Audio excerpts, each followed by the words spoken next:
Okay. There we go. Ready to rock. I am sorry, folks. I am way later than I wanted to be. I knew I was going to be a bit late today, but that was even later than intended. Anyways, how's everyone doing? Mobius Y here, time of recording this. It is now Tuesday, February 6th. Yesterday was Monday the 5th. We streamed then. This will be Chapter 10 with the Toxoid Half-Life for League that we started several months ago. This is actually going to be, as I've mentioned several times, the last time that I stream Stellaris Console Edition for, at the very least, a while. A long while. Probably not going to be the last time I stream Stellaris Console Edition ever, because I'm more than likely going to come back and stream this a few more times and do at least another game or two when some new stuff comes out. But until then, I do want to ramp up how often I stream, but I'm going to be doing different stuff because I am just grossly burnt out on this game. Between the amount of time that I've spent playing it over the years, and also, honestly, a lot of the current performance issues and mechanical issues that everybody is experiencing in the game. Well, almost everybody. A lot of people. It just really kills my desire to keep playing, and I don't really have a lot of fun doing it. So it's kind of a bit of a bummer, but like I do still love the game. I'm not completely abandoning it. Like I said, I very much want to come back. I'm really hoping that sooner rather than later, the focus is on improving the performance on Stellaris Console Edition, not just for older consoles, older generation consoles, but also current generation consoles like Xbox Series and PS5, because even there some people are experiencing issues. Like I said, not everybody, but enough that it's become a bit of an issue. So that is, of course, not the whole thing. That's just a fairly small part of it. For the most part, I'm largely just burnt out on this, and there's other stuff that I want to play, particularly on my PC. There's other stuff that I want to stream. Professor Payne, what's up, buddy? So this will be Chapter 10. This will be the final chapter with the Half-Life for League, and it will probably be the last time that we get to share some moments here on Stellaris Console Edition together. It's been really up and down over the last several years. I have enjoyed streaming Stellaris Console Edition. I have enjoyed making videos on Stellaris Console Edition, but I'm really at the point where I struggle to motivate myself to continue doing it. Not regularly, but frequently. Title locked. Ooh. That's a very good generator world. 16 districts, so 17 total, and 9 of them would be generator districts. Applied superconductivity. If only we took out the dreadnoughts sooner, like way sooner, we'd be able to survey and colonize in this system a bazillion years ago. Alright, we need to check out where our construction ships are. We have one that's not doing anything. Move over here, please. We definitely want to colonize Subra 2. That's the first of 2 habitable worlds that we can colonize in this system. Major administrative sanctions. What are we... We're abstaining on this one. No, we're not going to do that. Oh my goodness, come on. There we go. We're going to approve this one. We are going to support this one. So we do have one of our science ships moving around, surveying what's left of this system that has yet to be discovered, including this world here. Subra 3. We don't know what it looks like. It's a size 20 arid world, though. That's pretty good. So yeah, the cool thing about this is the tidal locked planets. They, if I recall right, they tend to have an event where you can further increase energy production by, I think it gives you a couple more generator districts, maybe, and or increases the production of energy credits from jobs on the world. I think we're going to run into a problem of total districts because, if I recall right, it adds like 6 generator districts or something ridiculous. So, if we have 15 generator districts out of a 16 maximum districts world, we're going to run into a lot of housing problems on that planet. We might actually have to use housing buildings, which is something I very, very rarely do. Alright. You know what? I'm just going to shut this off. There we go. Little heater going behind me. Don't think I need it anymore. It is quite toasty in my basement right now. Talks undefined behavior. What are you building? You're the one building battleships. Okay. That's odd, but fair enough. So I think between that, plus we have another habitat being constructed over an energy deposit, plus we're building a Dyson sphere over here in Landine, I think we're going to be looking pretty golden on energy production before too much longer. And I'm looking forward to it. Something else we could probably do. Why is terraforming gases still active? I've had this active the whole time. That was really stupid. Get rid of that.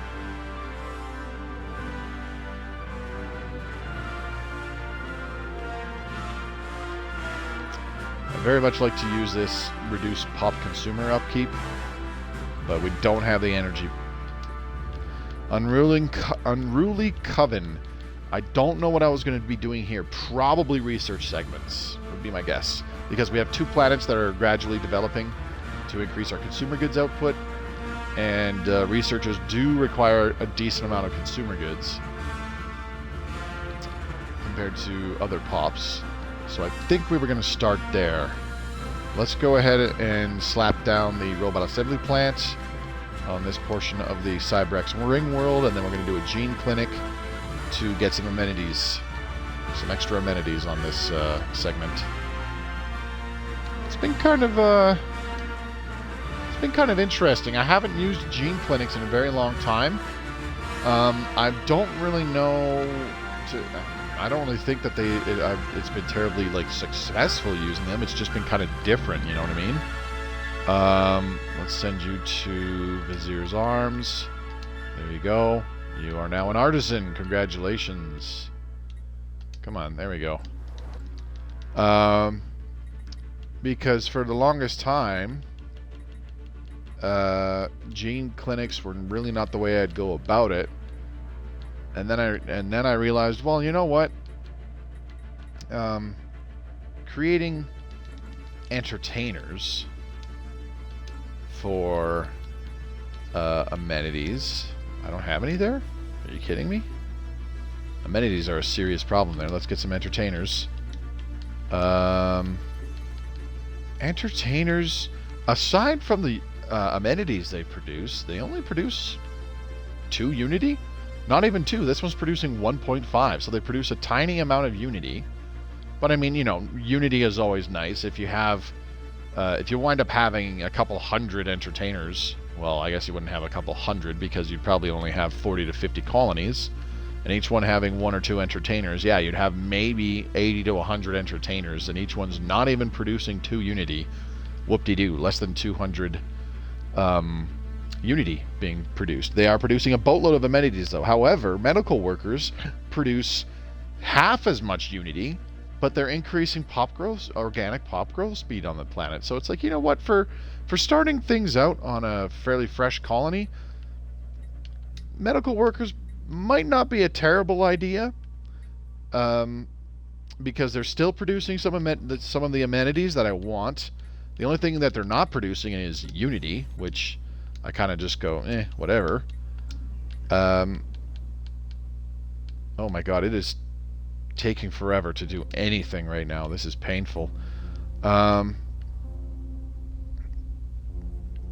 also increasing habitability a little bit. And when habitability is up, especially if it's below 100%, which isn't the case a lot of the time, or I should say all the time, when habitability is a bit low, is a bit lower, especially for some xenopops that you might have in your empire, if you have any, their happiness goes up, which increases stability, which increases output of resources on the whole planet.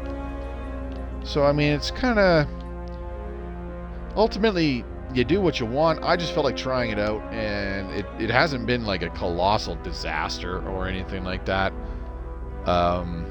It's been kind of interesting to give it a shot.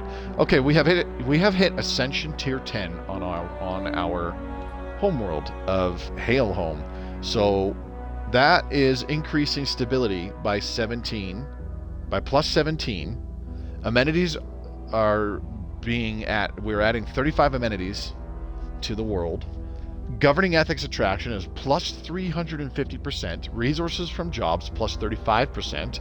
Automatic resettlement destination chance plus 35%. Those are largely because increasing the Ascension tier of your worlds.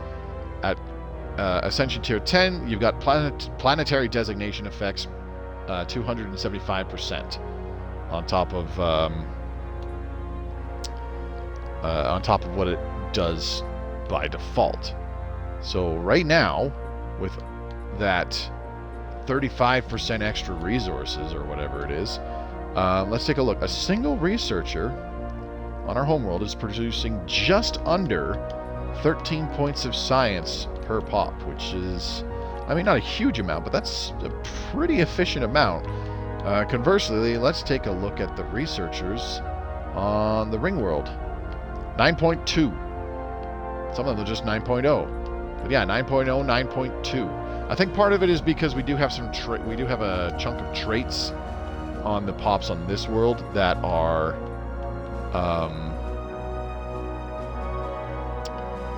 what's it called? Increasing science output. I don't doubt that that's a pretty hefty portion of it. But I don't think that's making as big of a difference. I don't think that's the sole reason for the 5 points of science. For the 5 points difference in science here, because not all of them are half-lifers. I don't think. Actually, sorry, I lied. They are half-lifers, all of them. Okay. A mistake. So it's partly because of the traits we have for our half-lifers on that world, but it's also because we have a pretty big bonus coming from that being our Empire capital, and it's at Ascension Tier 10, which gives it a pretty big bonus. I do like increasing the Ascension Tier of the capital world, because whatever resources you're producing there, it cranks their production up to 11. With that extra plus 35% just from being the capital. It is very costly to do it, but it's pretty cool. Of course, if you do that on an actual research world, let's say this research segment, research ring world, plus 15% engineering, physics, and society research from jobs. Now multiply that by an additional 2.75. So we'd be looking at, what, 30, and then another 3/4 of that is 12? You'd be looking at like a 40% boost to all science on this Ringworld segment, I think. So you could really crank it up. But I mean, increasing Ascension tiers is fairly powerful. That's part of the reason why it is so expensive. It's really good on things like mining worlds. because mining worlds, generator worlds, that kind of stuff, they have like a 25% boost to resource production, resource output. Okay, never mind. Generator stations, not so much. Sorry, reactor habitats, not so much. But a generator world, I believe. Yep, technician output plus 25%. So yeah, an actual planet with that is pretty cray-cray. We have finished surveying here. What are you doing? You are repairing the Dreadnought. You go ahead and build a starbase here. Here we go. This planet is now ours. And as soon as we're able, we'll queue up a colony ship for Subra 2. What about this world? Subra 3. How's this look? Nothing special about it. Wow, okay. Size 20 world with very paltry resource districts available, so if I colonize this, it would probably be another industrial world or something like that. I don't know what I'd produce, whether it would be alloys or consumer goods. Probably alloys, in all honesty. I mean, our alloys aren't looking too bad. We're over 500, we're just under 600. So that's not so bad. This finishes in 17 months? Oh my goodness.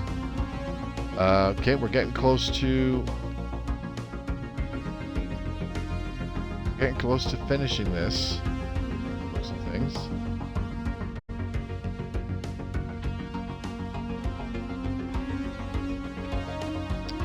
Okay, so in about 3 months, we'll be in the final stage of this unfortunate immobilization of the automated Dreadnought opportunity. Why? I don't understand why this situation has such a long title name. I really don't. But hey, whatever. No big deal. Okay, do we have any unemployment? Never-ending rope. Yes. Okay. What was the name of that new food world? Thimbleton's Recourse. We'll send a couple pops there because we have a lot of farmer jobs to fill. Boop, there you go. Okay, and of course on Thimbleton's Recourse we have a food processing center to increase food from farmers by +2. It's set as an agriculture ring world, so food is increased by 20 from farmers is increased by another 25%. So right now a single farmer on this ring segment is producing just over 20 food.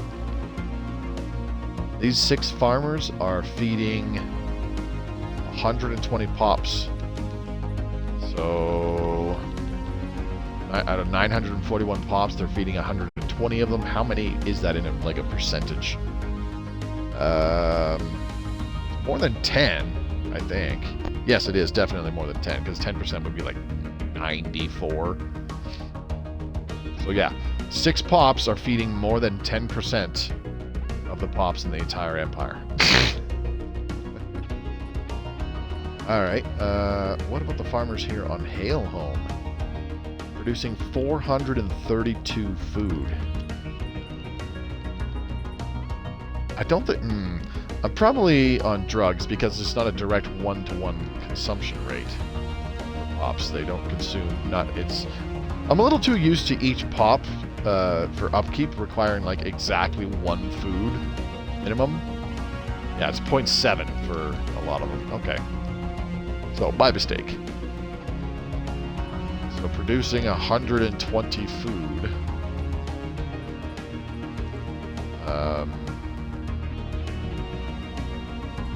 Instead of that being 120 pops, that's actually even more. 20 food feeds more than 120 pops. What's that times 1.3 would it be? I don't know. I am being raided. What the Sam hell? Drew's on. What's up, buddy? Fellow Stellaris fan. Yeah. Thanks, buddy. Unfortunately, you did kind of miss it earlier, Jerzon. It's kind of a somber stream tonight because tonight's going to be the last time that I stream Stellaris Console Edition for some time. At the very least, until we get some new stuff here. Mostly because I'm just like really burnt out on it. We calculated, and I've spent. Oh Christ, I can't remember now. We're gonna colonize this. Where is Half-Lifers? There you are. We're doing this one. And we'll call this Wealth of Choice. Yeah, actually that's perfect because this is gonna be a generator world producing lots of energy credits. I'll do a quick check. Can I find it again? Let's see. Stats. 74 days, 7 hours, and 4 minutes is the time I have spent on this game. So take 74, multiply that by 24. I know it's well over 1,000. I know it's well over 1,000. That's well over 1,400. I'm pretty sure we calculated it's like 1,700 hours in this game that I've been playing over the last 5 years. I was streaming Stellaris on PC. I started on console. Your YouTube videos helped me a lot. I appreciate it. I haven't really made any for a couple years, in all honesty. Unfortunately, the immobilization of the automated dreadnought. A bright day greeted the packed crowds on Haleholm today as the procession carrying out proof of the destruction of the automated dreadnought traveled through the planet's cities. The parade's progress was broadcast throughout our empire to billions of viewers. The dreadnought's reactor already seems to have become a staple of Half-Lifer culture, inspiring artists and creators across the Half-Lifer League. After finishing the world tour, the Dreadnought's reactor was placed in a specialized display at the center of the capital to inspire generations to come. Okay, job energy upkeep minus 15%, district and building energy upkeep minus 15%. We also just gained a boatload of unity. And it ends the situation. Okay, that's kind of... Alright, it's okay. It's alright, it's something. A thing happened. Fair enough. I mean, in fairness, I was unfairly expecting something like way cooler to happen, but you know, what was I going to expect? It was just a do nothing situation really for defeating one of the Leviathans, right? I mean, it's not like it was going to be a 200% boost to resources or anything crazy like that. And then our second one, here we go, excavate. There, go do that. Oh no. It's using a gateway to go over there, and then to go to a wormhole, then to get back here. Okay, that is probably a faster path, in all honesty. That's okay. Alright, so we have our construction ship. One of the construction ships, they're now building the stations here. One around the asteroid for a little bit of engineering research, and then we'll have one around the sun for a tiny bit more energy credits, which aren't really going to make a hell of a lot of difference right now. Still have this construction ship repairing the automated dreadnought. That's still going to take a while. I don't even know if we'll see it in this stream. Finishes in 13 months. With this rate that the months are rolling by, we might not see it by the end of this stream. I switched from console to PC a couple years ago with mods. Stellaris can become a new game. Well, I mean, I felt the exact same way about XCOM 2 because I played that on my PC now. And my first couple times that I streamed XCOM 2 was on my Xbox One, which I'm playing on now. And those streams are from like, I don't know, 2-3 years ago now. And while it was enjoyable, like XCOM 2 is still a really fun game. The console port has a lot of problems. The game itself has memory leak anyways, but the console really just does not handle portions of the game, and it's prone to crashes. Amongst other issues, but jumping on the PC on a machine that can handle it for the most part, I still have problems. My last Legend Iron Man run that I just beat this last weekend, there was one point where I had the game constantly crashing on me when a Gorilla Op popped up for that supply drop period.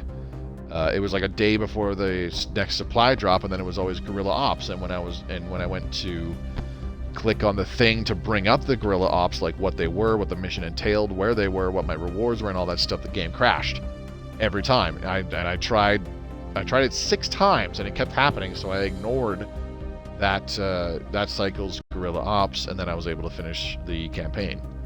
So it's not been flawless on the PC, but it is so much better thanks to running on a better machine. So the performance is significantly better.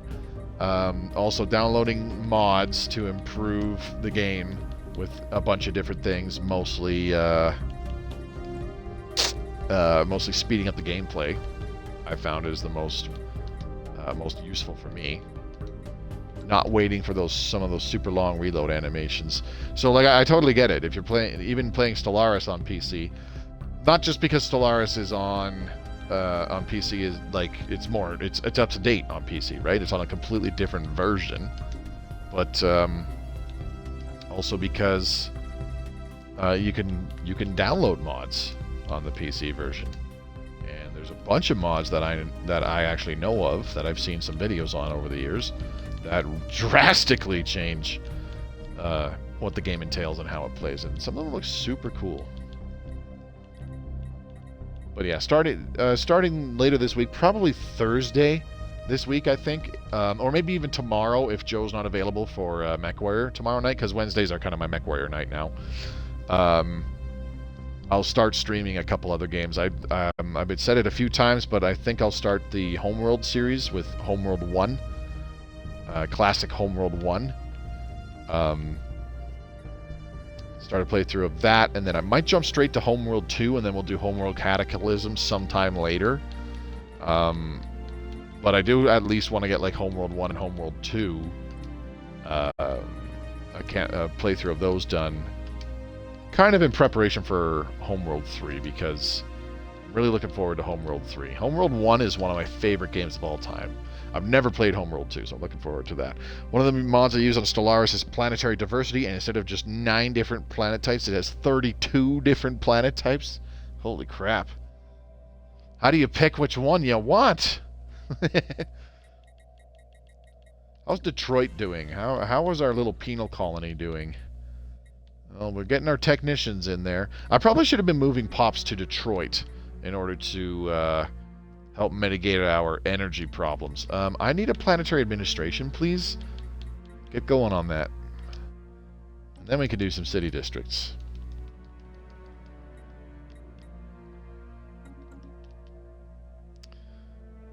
Bum, bum, bum, bum, bum, bum.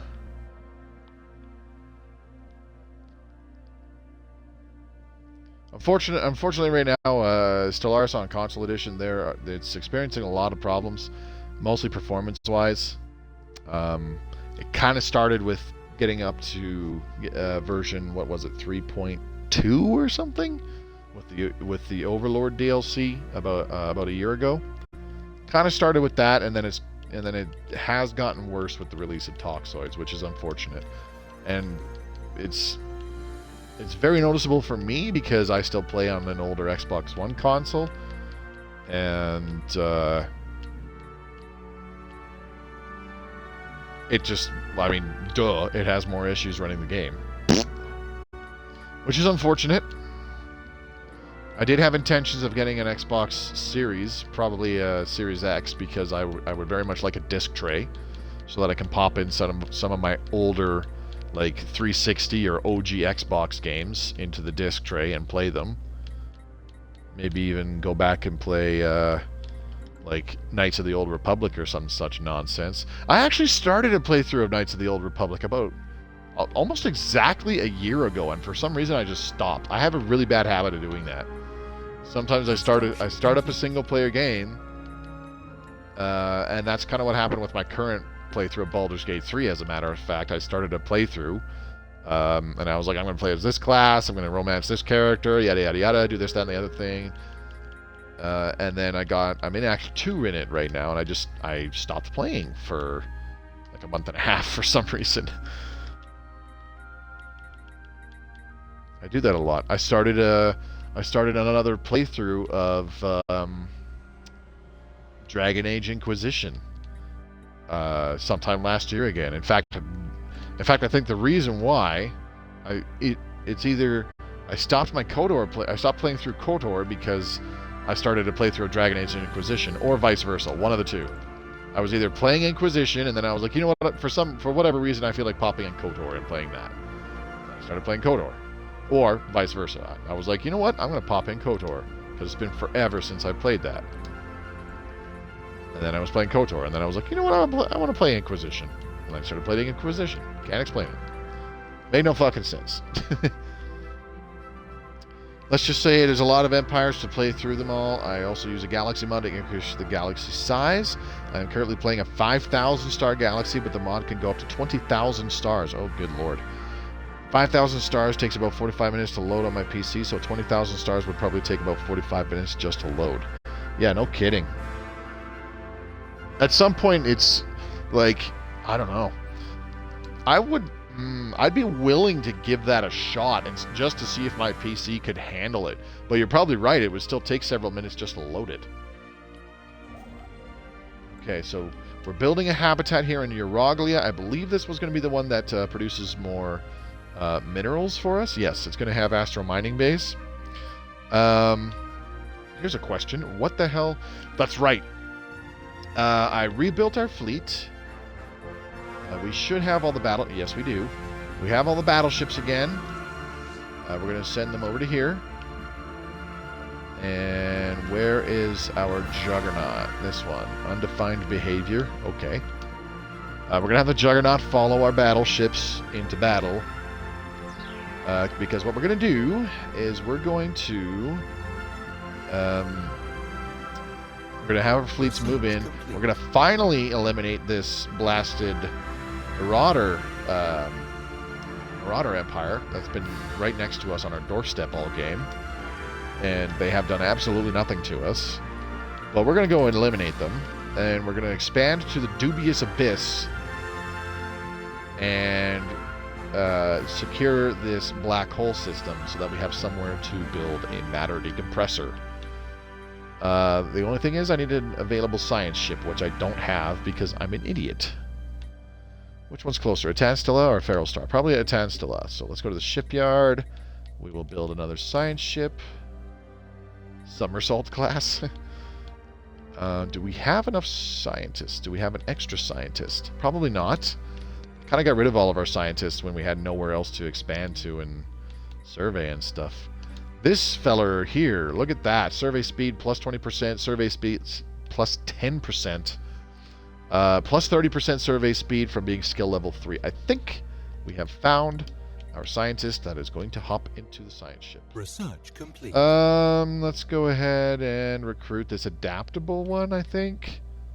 Increase their increased experience gain? Yeah, sure, why not? Whatever. Admiralty support staff, very good. Do we have it again? No. We don't really need to increase naval capacity right now. I'm not worried about that. Let's go ahead and grab tracking implants just to get rid of it. Okay, Baxham Station here in the north choke point of our empire. Finished upgrading and constructing all of its modules. Very good. Okay, where is a Tanstella? Science ship is going to be done in half a month. Sweet. Oh, and I need a construction ship. I've got one here in Subra, but is Sakis closer? Not really, no. Okay, so let's get this one here. Get moving.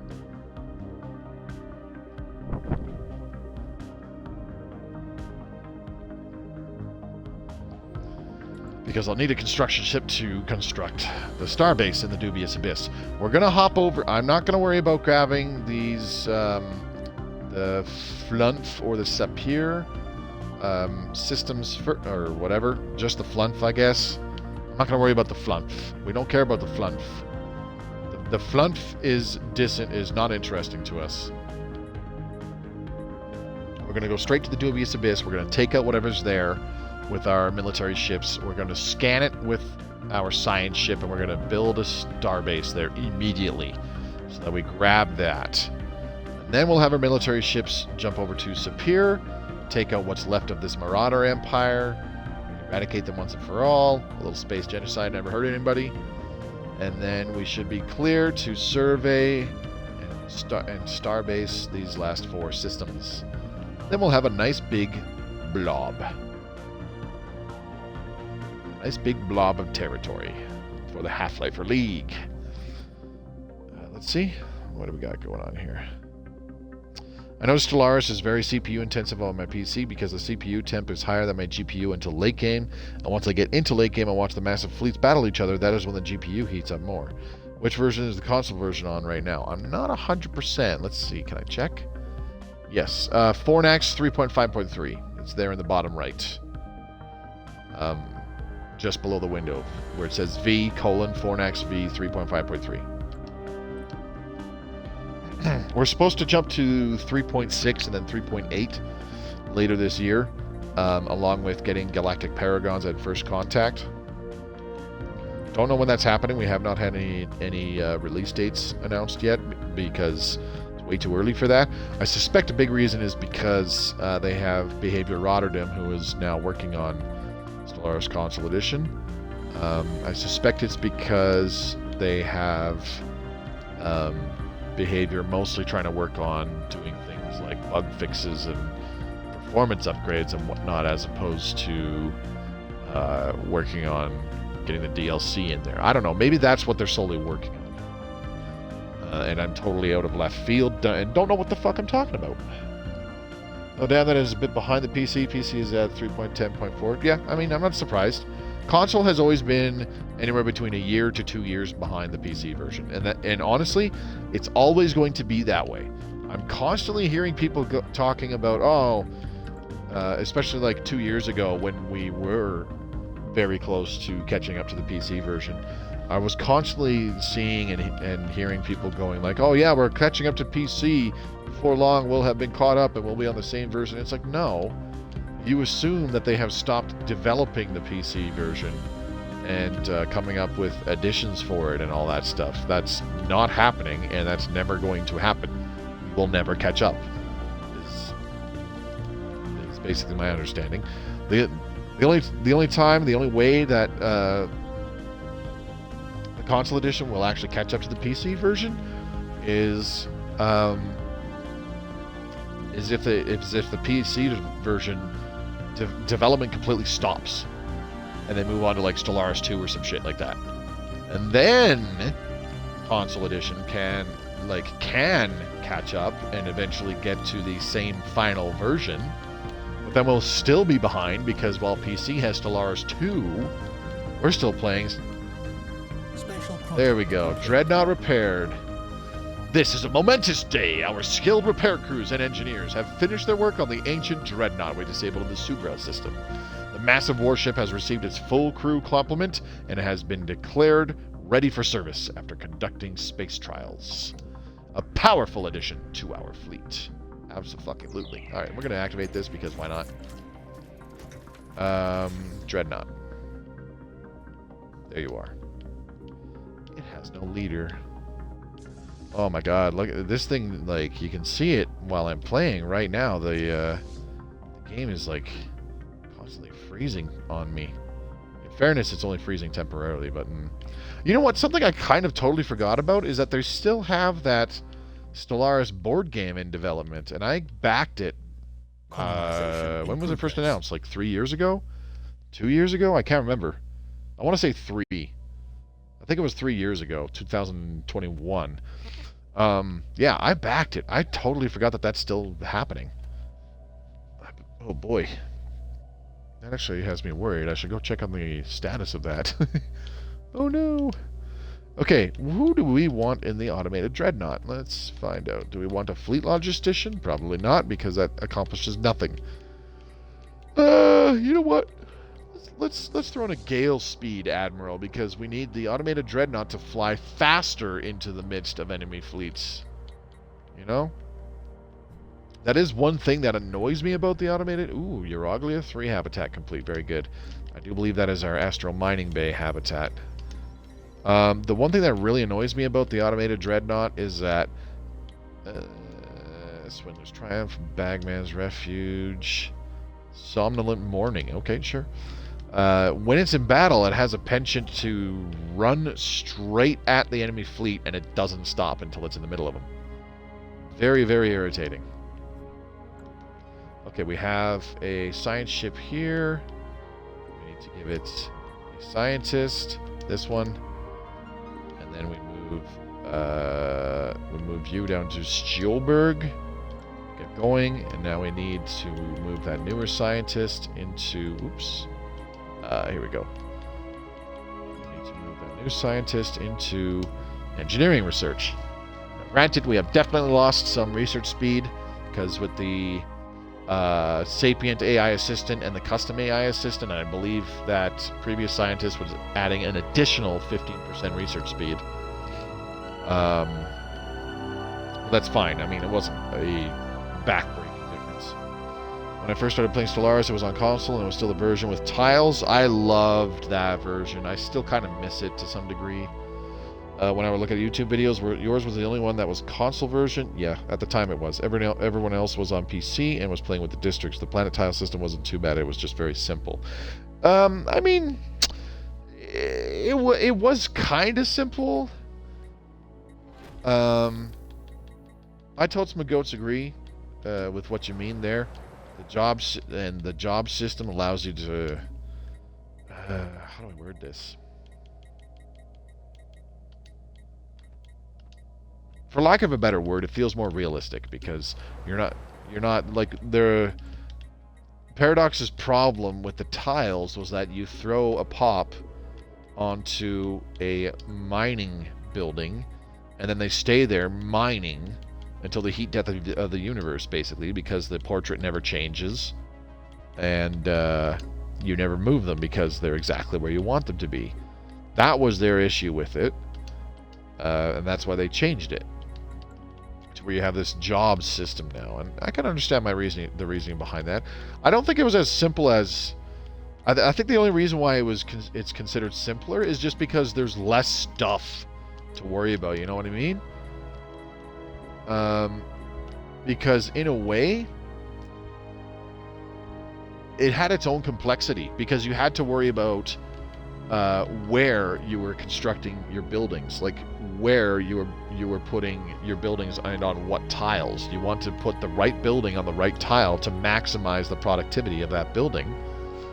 For a number of reasons, like you had your capital building that increased the productivity of adjacent buildings on adjacent tiles, up to, above it, below it, and to the left and right of it.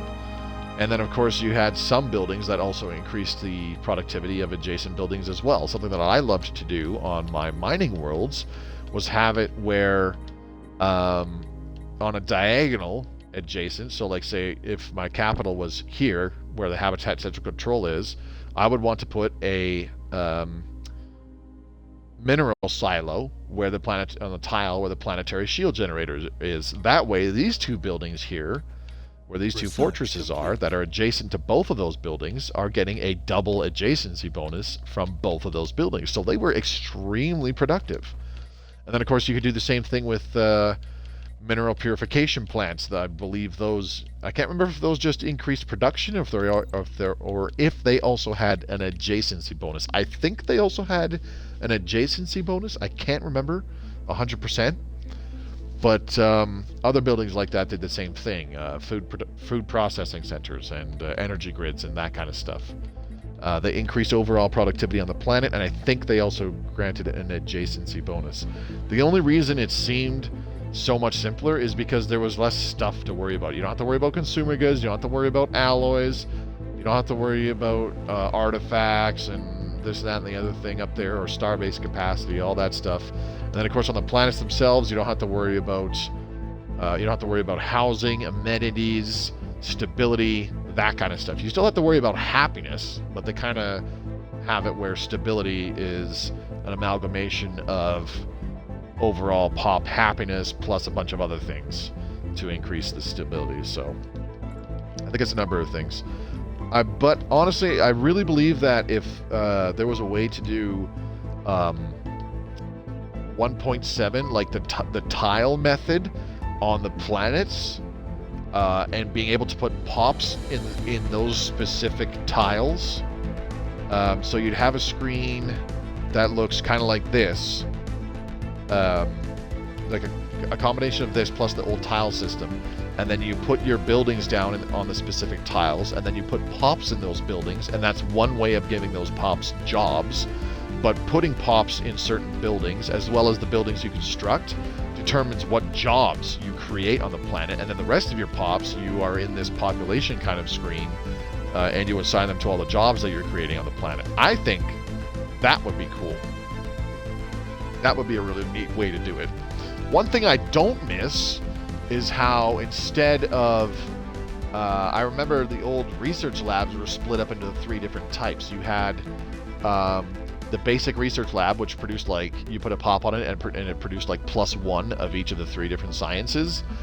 And then you could upgrade it to a physics lab, which produced more physics and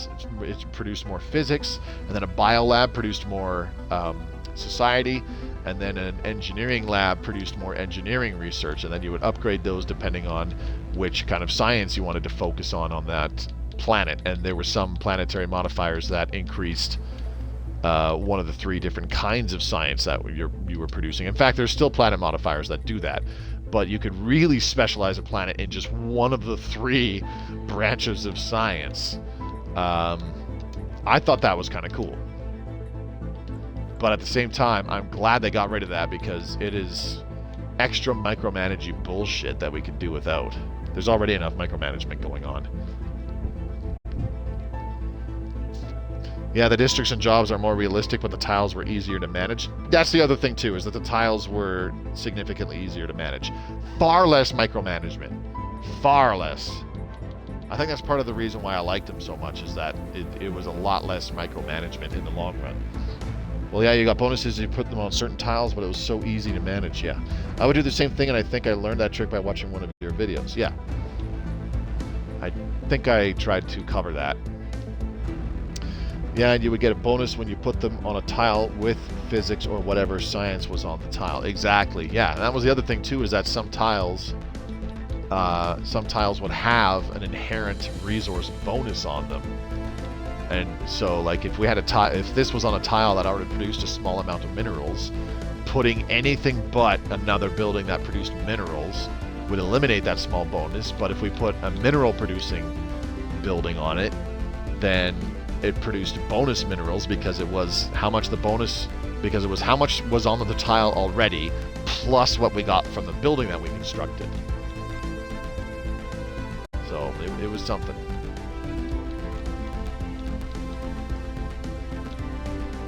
I don't know. There's positives and negatives about everything. I think the biggest thing that 1.7 has over literally every version since is that it does not suffer anywhere near as many performance problems in the late game, because you had less of a thing with calculations being made with massive amount of pops throughout the entire galaxy. Like, sure, you'd still have a hefty amount of pops in any given galaxy, but let's just say, for example, we had 30, like, we were at this stage of a 1.7 game where we only had 30 planets. The maximum amount of pops that we could possibly have across all of these planets, what's 30 times 25? 30 times 2 is 60, add another 0, 600, and another 5 of that would be 150. Our maximum number of pops across 30 planets would be 750 total, because the bigger the size of the world, if it was a size 25 world, it could have 25 tiles, therefore it could have 25 pops on it working at buildings. But obviously that's not the case, because not every planet is a size 25 planet. Some of them were as small as like a size 6 or some crap like that. Habitats were like size 8 or something, 8 or 9, I think. Can't remember exactly. So even with 30 planets, you don't have, 1,000 pops in your empire. You'd have like 750, which is a lot, but realistically you'd have even less than that. You'd probably have maybe 500, 400, because even then 500-ish would still be like what you have. Most of your planets are still like between size 10 and 15, which sounds about right.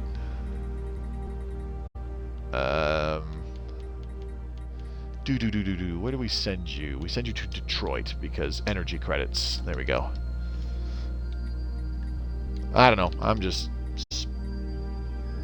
I'm just talking out my ass, I guess. So we've got a habitat there. Where was the other habitat? In Euroglia. I totally forgot about... Oh, no. We planned a colony here already. Good. Okay, don't have to worry about that. Are the fleets in position? Do we have a science ship here, too? Yes, we do. All right. Go to Flunf. Deal with that.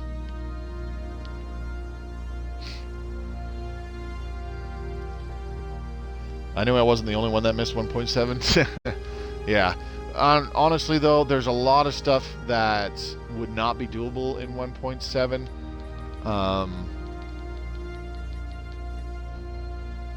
I don't know how to word it. I think if just the layout of the planets was just kind of reverted in a similar or back to the 1.7 style, without fully going back to version 1.7, I think there would be a way that we could planet tiles could be reincorporated in the way they were in 1.7, while still, like I said, while still having a system that creates jobs, and you have all these other different little currencies in the game, things like amenities and blah blah blah, consumer goods and alloys, obviously, all that stuff. I still think it could very much be doable, but it would obviously look extremely different from what the old school version 1.7 was like. My question is, would there be... I wonder if there would be a way if it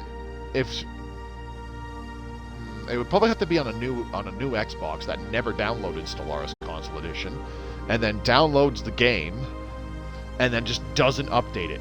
I wonder if there would be a way to go back and play 1.7 on console. Engaged. I don't know what the hell... Oh, hello. There we go. Okay, that was pathetically easy. Now we move to the next system. Go here. Where's my science ship? We need you to get going. Down this way. And then construction ship down this way. Just be ready to move into the dubious abyss. Apparently we've already surveyed Flunf. I don't know when we did that, or when we were unable to do it anymore because these dingalings built a station there, but alright, whatever.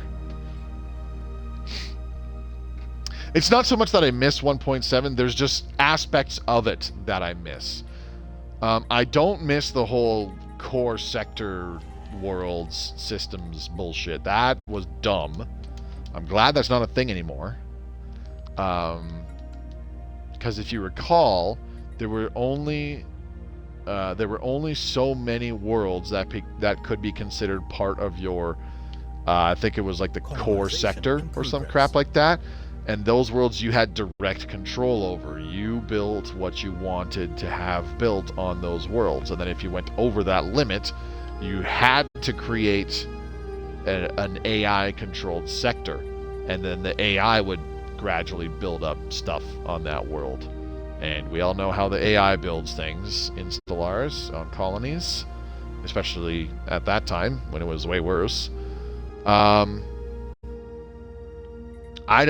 always thought that was dumb. I hated it. And what else? I do kind of like how there is a cap on the size of a fleet now. I think that's cool. And that is a welcome upgrade. First contact with the something aliens. Who's that? I don't even know where Falmir is. Come on, take out that little station. If honestly, there's a couple clips that are still on my Twitch channel. They're all like 4 years old by this point, but both of them are little clips of where I had a massive fleet battle where I myself had like 1,000 ships or something ridiculous, and I wound up in a fleet battle against an enemy fleet that had some 600 ships, and they're like all battleships too, I might add. I've always felt that that's kind of dumb because the fleet was just absolutely redonkulously huge, and you'd have this one giant doom stack that moves around and just slaughters everything.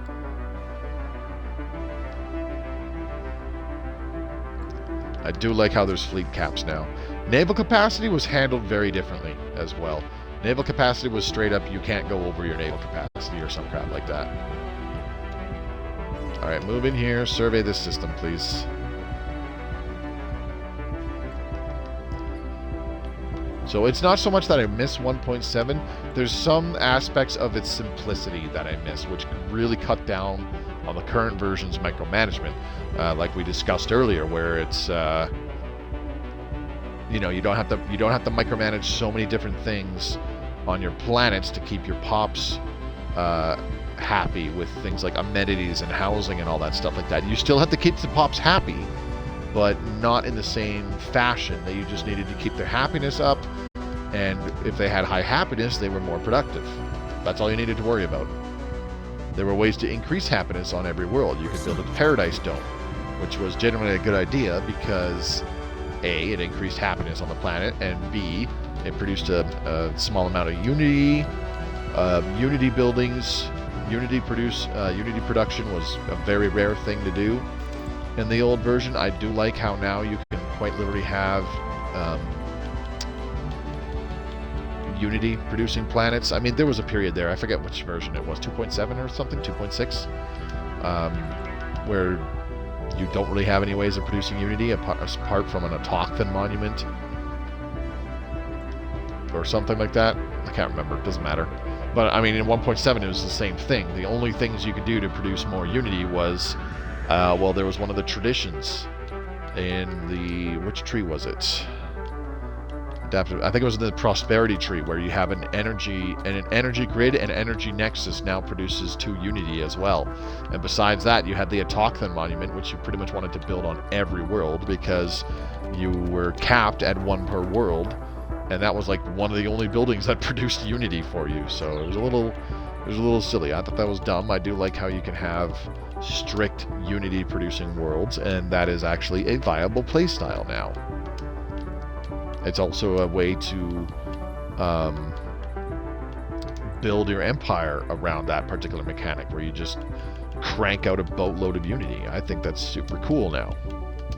Oops, no, I didn't mean to move that one. Okay. Didn't mean to do that, but I did, and now the unemployed pop just took the job that I created accidentally. That's okay. Yeah, the slowdown is real this point in the game. Ooh, painful, painful, painful. Alright, never-ending rope. You need something to resettle as well. You are going to move to... Sure, Thimbleton's recourse. You are now a farmer. Ha ha ha ha. Alright, here we go. We have our ships going in and absolutely annihilating things. Oh look, a galleon. Whatever will we do? Oh my gosh, it has missiles. Promising officer. Okay, cool.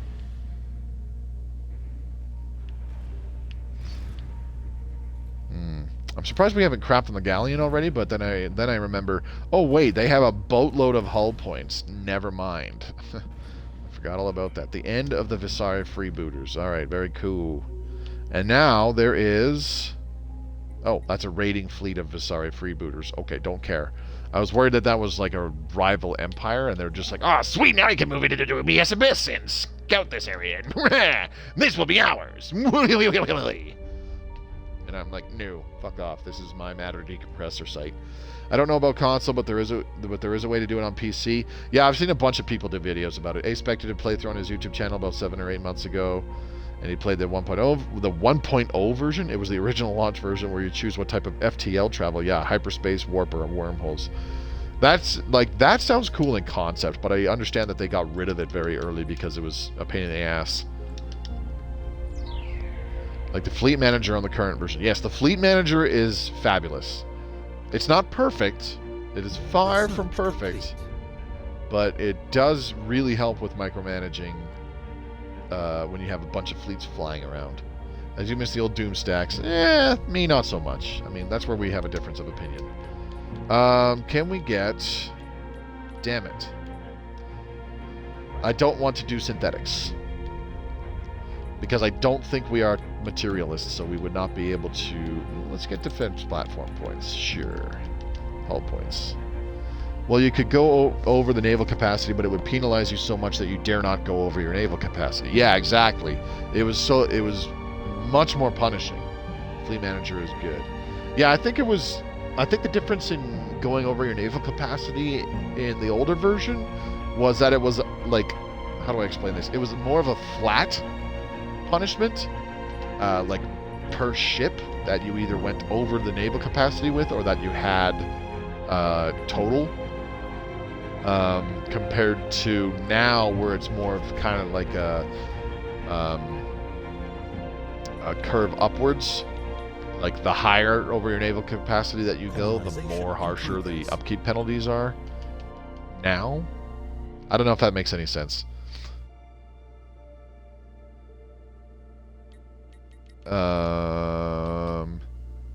Where did we find these dinglings? We found them there? Holy crap. Okay. Weird. Show first contact. Is that the curators? No, that's the traders. The green. I forget what they're called, but the green one is the trader dudes. Mercantile League or some crap like that. I don't know.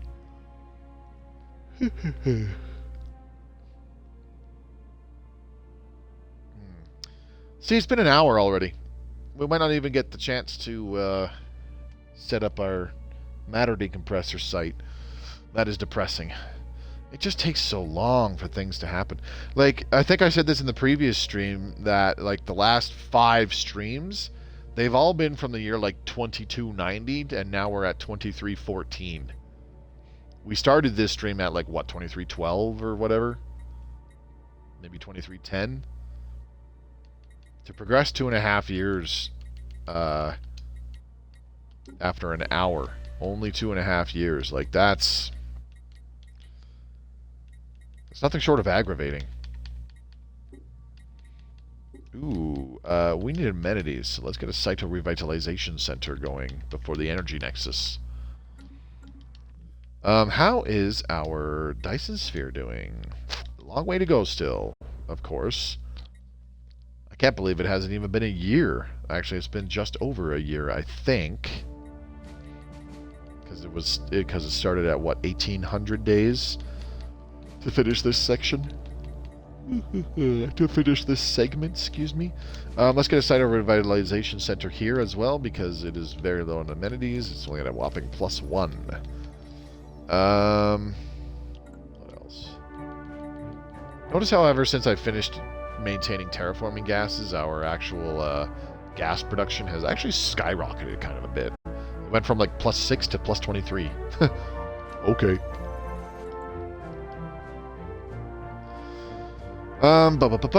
Okay, so we dealt with the Visari freebooters. We are still scanning. We're still surveying over here. I probably should have sent a second science ship, but it doesn't seem like anybody's in a hurry to also be over here surveying the dubious abyss, which is good. If I see a construction ship here, that's when I know I'm in real trouble, because that would mean that somebody else has already surveyed this area. Makes sense. In this version, I regularly go over my naval capacity, but as long as I'm within 50 to 100, it is not as bad, especially when I'm raking in the energy credits or buying more from the marketplace. Yeah, exactly. Naval capacity is no longer a hard cap.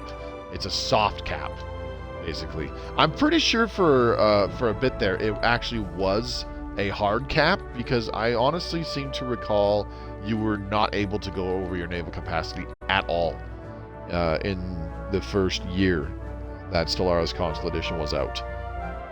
And then early on, you were able to, when it was a soft cap, you were able to go over it, but the penalties were significantly harsher than they are now. Now it's more of an inverse kind of penalty, where, like you said, you can go over it so long as you have the energy. It's not, the naval capacity does not really determine how many ships you can have. You know what? Actually, now that I think about it, I'm probably way wrong. Because I seem to recall going way over my naval capacity in the old version. I don't know. I don't think I am ever under my fleet capacity. Yeah, see, I play like a giant pacifist pussy, so I am routinely way under naval capacity. But once I'm ready to start declaring war and wiping people out, I rapidly build up military fleets and hit that naval cap pretty quickly, or go well over it. One of the two. Okay, we can send these boys back to Feral Star, where they can dock. With the, what's it called? The starbase there. Get some repairs. I don't think they need repairs. No, they don't. They still have full hull points. Okay.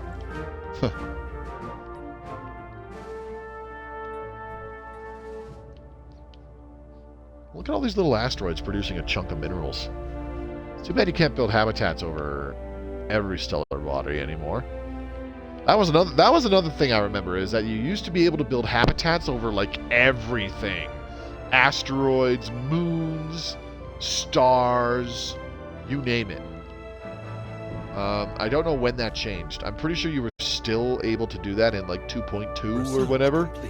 But that changed at some point in the 3 point whatever, if memory serves correctly. I don't know. It's been a while. In all honesty, I never gave habitats. I never really gave habitats the light of day in 1.7. I didn't really care for them all that much. Oh no! No! No! Fuck off! Fuck off! This is my zone. This is my area. What are you doing? I might. Ooh. If that little piece of shit starts building there, I am going to go to war over this. This is my matter decompressor zone. Fuck off.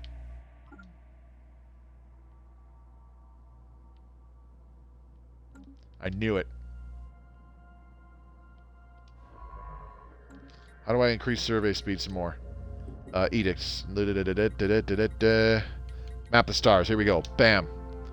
Even faster survey speed. What else? I need to increase sublight speed. Exotic gases for fuel. Boom. There we go. I don't think it's going to help. If this thing flies in here and immediately starts building, then it doesn't matter. I had a feeling I should have brought a second science ship. Son of a bitch. If I had those edicts going sooner, where the science ship was able to survey and fly around faster, I might have had this done by now. Damn it. Okay, now I'm pissed.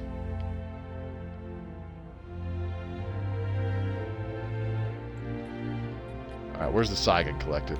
This piece of shit is in fact building there. Let's see. Yep, little construction drones are flying out. It is constructing. There it is. Nope. Nope. Nope. Nope. Nope. Nope. Nope. I don't care. Fleet power is overwhelming. I don't care. I am making claims. Nope.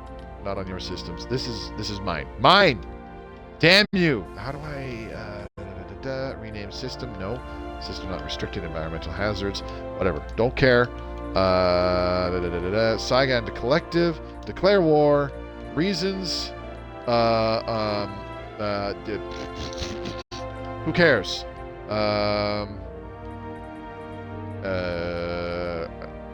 Requires terrible relations.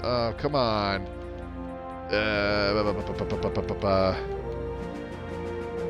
Harm relations. There we go. This guy's not doing anything. Fuck you. Aha! Now, can I declare rivalry? Damn it.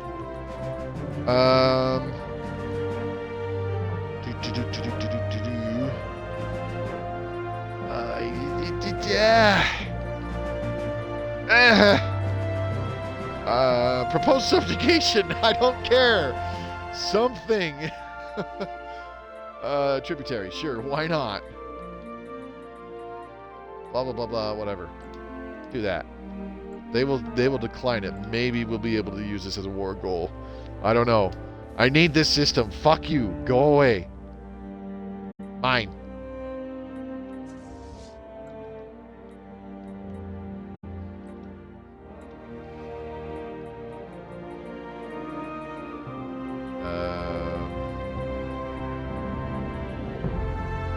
They're currently considering another offer from us. Okay. Well, consider faster. No, they're sending more science ships. I remember my first Empire I finally beat the Endgame Crisis on. I had played through at least 5 or 6 Empires before I finally won against the Crisis. First Empire I had won against them was a humanoid species that ascended to cybernetic upgrades, and then shortly before the Crisis began, I had them upload their consciousness into robot pups, and all my leaders all of a sudden lived forever. That's handy. Alright, perfect. Okay. Can I declare war on them now? I want to subjugate. Damn it!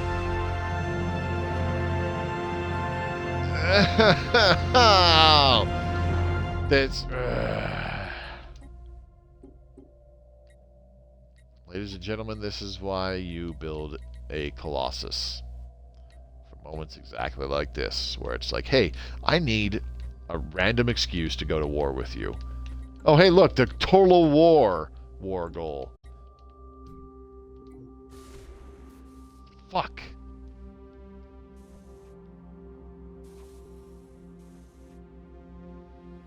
I always try to get a fleet up and running because if I don't, someone always tries to destroy me. Yeah.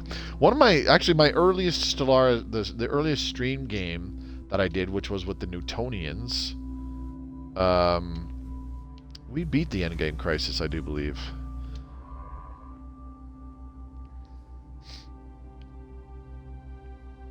Or sorry, I eventually did. I didn't do it on stream because I was getting close. I was past like 25 chapters in that stream game or something like that. But we did eventually beat the Praetorian Scourge in that game.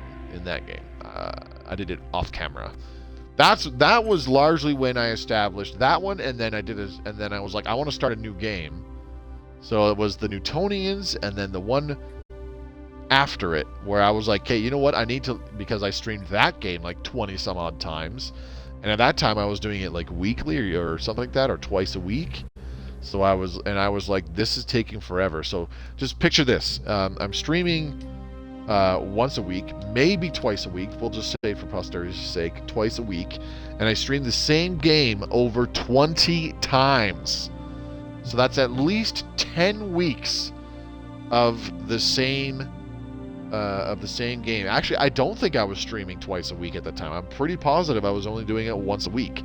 So 20 weeks of the same game. That's like 5 months. And it was after those two. I don't even remember what the second Empire was called. I just know it was a humanoid one as well. It was after that, around the time that 2.2 came out, that I was like, I want to stream a new game. We're going to limit the amount of times that I stream the same game. We're going to limit it to 10 times, so that even if I only do it once a week, after 10 weeks, which is 2.5 months, we start a new game. Just blast their construction ship into dust once they build. Yeah. Well, we're finishing. We have finished surveying. I can claim it soon, though, like you said. They don't have a fleet here, thankfully. I should probably move my ships out, though, because I might not be able to move into... Come on, now. Do they have open borders? Holy shit, they do. Okay, well, let's move... Once we declare war, that is when the problem will happen. So let's move our fleets out. Our ships, I should say. And, build a starbase there. Build a starbase there. Just to get them GTFO. And then we'll have our science ship actually go to these other systems over here and survey these. There we go. That is another 5 systems to our total, which... Will that bring us over 43? No, it won't. If it was like 45 or 46 or something, then yeah, getting another 1, 2, 3, 4, 5 systems into our empire would increase our starbase capacity by 1. which is unfortunate that it won't be doing that. Oh man, I'm choked. I should have had all my science ships ready to survey this area. And all it was like a little 200 fleet power rated little fucking asteroid station, like a pirate station. Is basically what it was. That's all that was holding them back from here. And then as soon as I took it out, look what happens. Hey! Look everybody! A new system to explore! Wow! Fuckers. I'm sorry, I'm just like really pissed off now. Zygon Collective, where did I go manage my goddamn claims, motherfucking pieces of shit. Make claims. Dubious Abyss. And confirm claims. Done. Okay. Do I have a claim on it now? Declare war. Conquer claim. Yes. Okay, I just need all my ships to actually leave. Otherwise they will go missing. And, well, there goes the science ship. That's a start. They had you do the dirty work for them. Yeah. Yeah. Honestly, like, this system had those Marauder ships in there. And this system had the station since, like, the start of the game. Somebody came in and took out, because they used to be in the Dubious Abyss and Maragdus and Isle. Somebody came in and wiped them out and then just stopped. And then there was no surveying or expansion in this little corner of the galaxy for the rest of the game.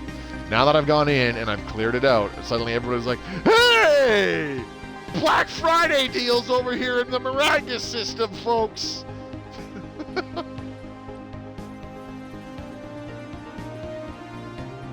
Fucking bullshit. Oh, man.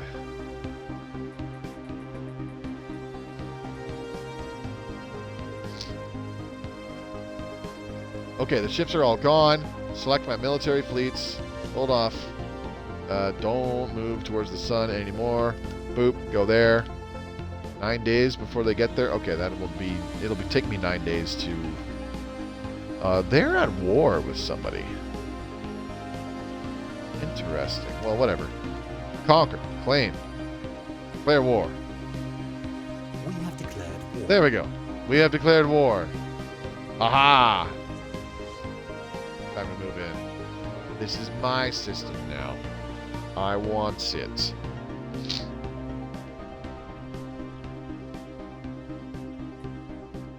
It's going to be very hard for them. Well, I don't have... Ooh. I forgot I don't have a habitat here in Stjoberg. I don't have anything here in Elastia either. Ooh, that's bad. I completely forgot about that. They're about to fight a war on two fronts. Maybe? I don't think they're actually at war, though. We are at war with them. Yeah, it's not somebody else. Thankfully, they're not one of these several empires. Hostile fleet engaged. Colony established. They're thankfully not one of the several empires that is in a federation. What the hell? Craven Justice and Swindler's Triumph. Why? Uh-oh. We might have fucked up. Alien Justice. No species-wide slavery. Somebody is upset with us. Prosperity Initiative. Defensive stance. Keep the peace. Not. Ooh. Restricting our policies to defensive wars only will please the Prosperity Initiative. Development requires stability. Not engaging in warfare will please the Prosperity Initiative. Spending lives and resources on wars of aggression will greatly displease the Prosperity Initiative. Okay. Yeah, so there's a bunch of pops that are pissed off at us now. And it looks like they're mostly on Craven Justice and Swindler's Triumph. That's most unfortunate. Well, you're just going to have to get the fuck over it, aren't you? Let's go ahead and suppress this faction. What does it cost to suppress a faction? I don't even remember anymore. The other thing we're going to do is we're going to go back and check out our edicts. We're going to get rid of exotic gases as fuel. We're also going to... Actually, we might keep map the stars. Nah, we'll get rid of it. Mining subsidies. Ooh, let's go ahead and get rid of that. Research subsidies, we'll keep those. Unfortunately, mining subsidies might absolutely tank our minerals production. I hope it doesn't, but we will see what happens. Wealth of choice in the Subra system. Very good. Let's go ahead and do some planetary prospecting just for shits and giggles.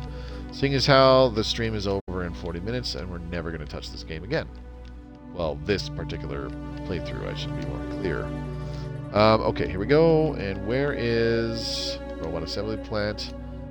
And Gene Clinic, where are you? There we go. Did we take that system for ourselves yet? What is taking so long? It's a 587 fleet power starbase. Blow it up. Pew pew your lasers.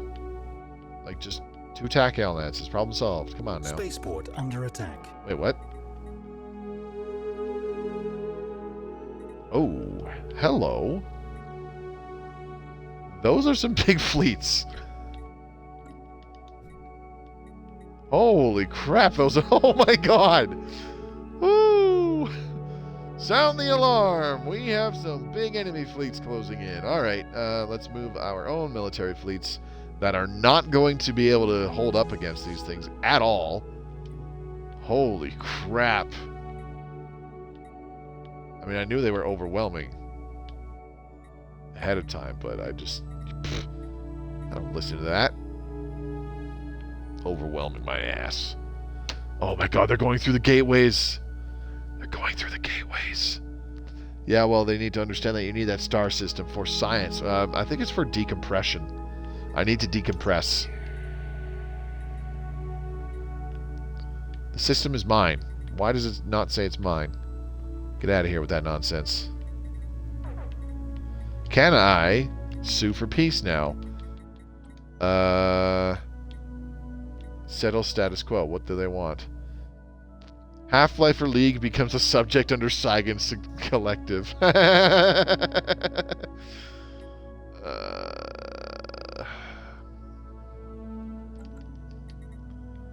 Okay, so this starbase is going to fall super quickly.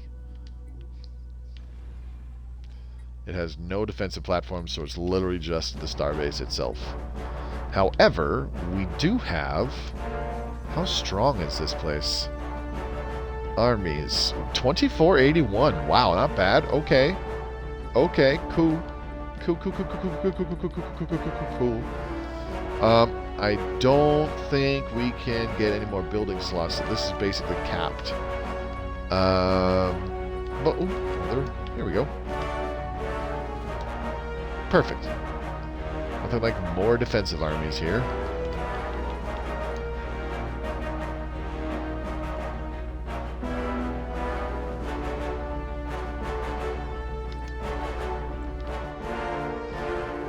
Well, the starbase is... They're not a fallen empire, are they? No, I'm just, like, way behind on technology and military might.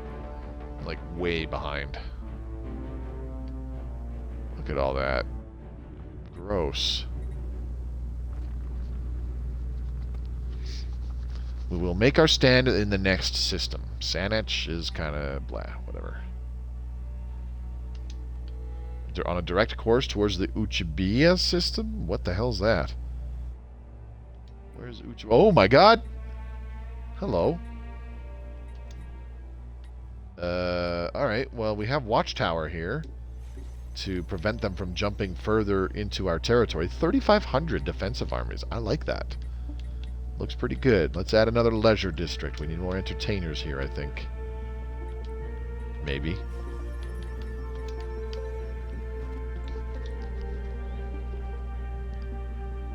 Where are they going?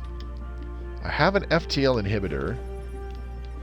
It is a fortress station, so reducing bombardment damage. And then a planetary shield generator, further reducing bombardment damage. So those are doing what they should be doing.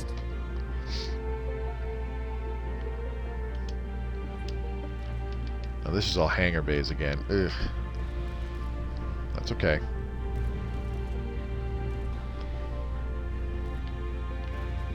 Oh man, this thing's just getting hammered.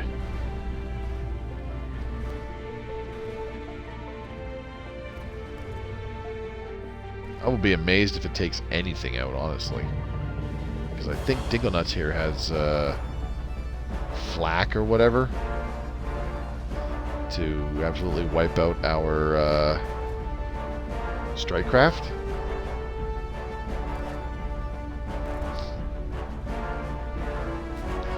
There's just too many of them.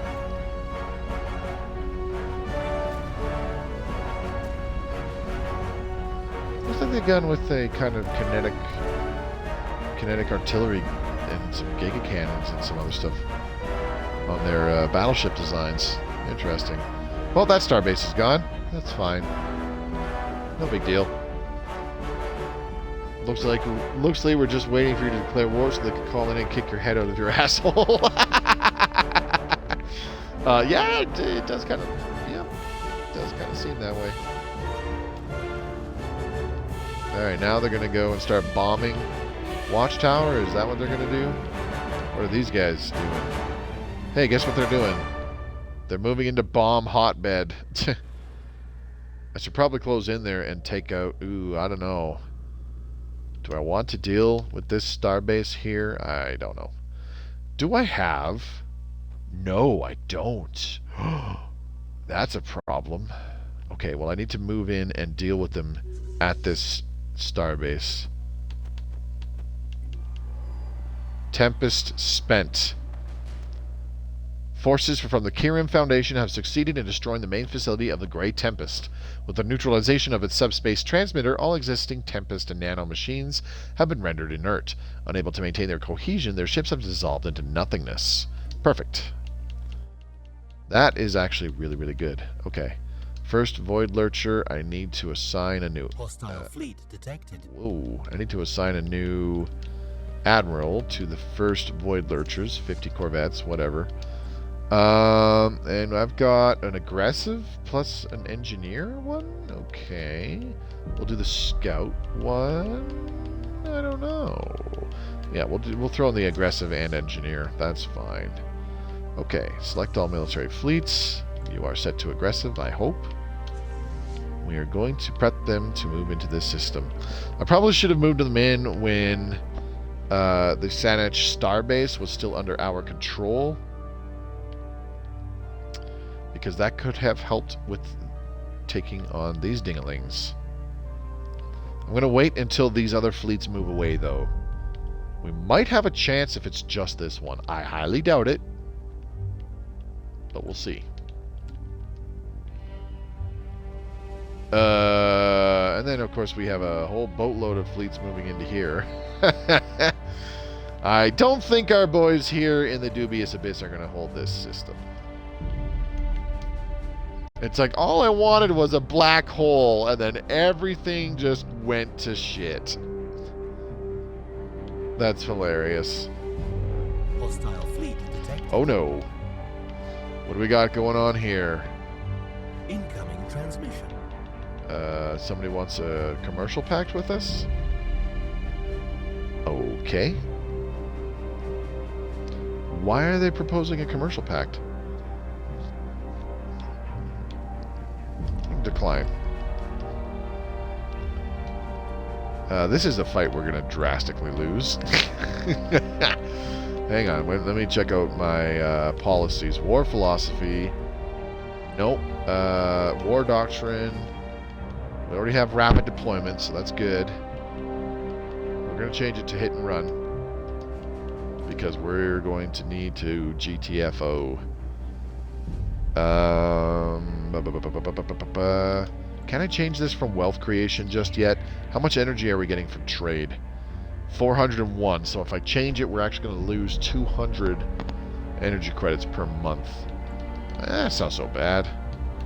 Oh, my only option was wealth creation. Never mind. Who cares? Leader enhancement, selected lineages. No, fuck that.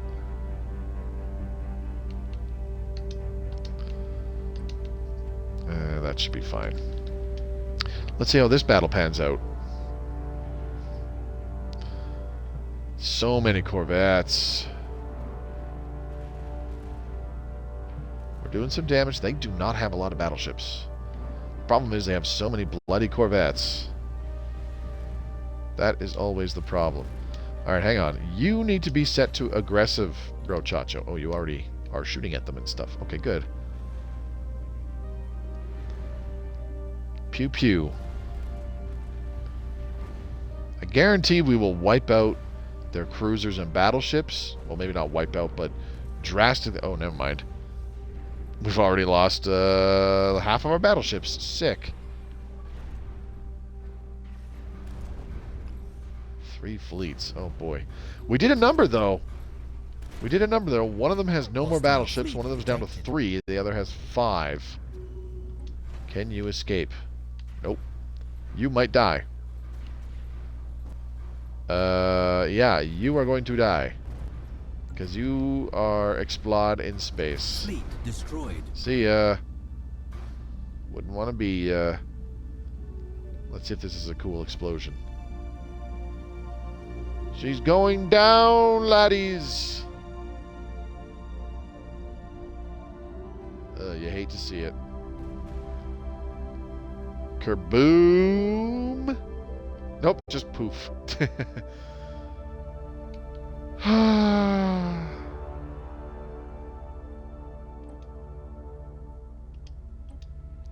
Gotta add more claims.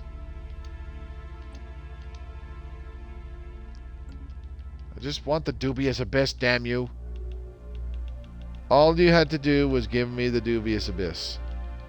Hang on, are we being invaded? Yes. Holy crap.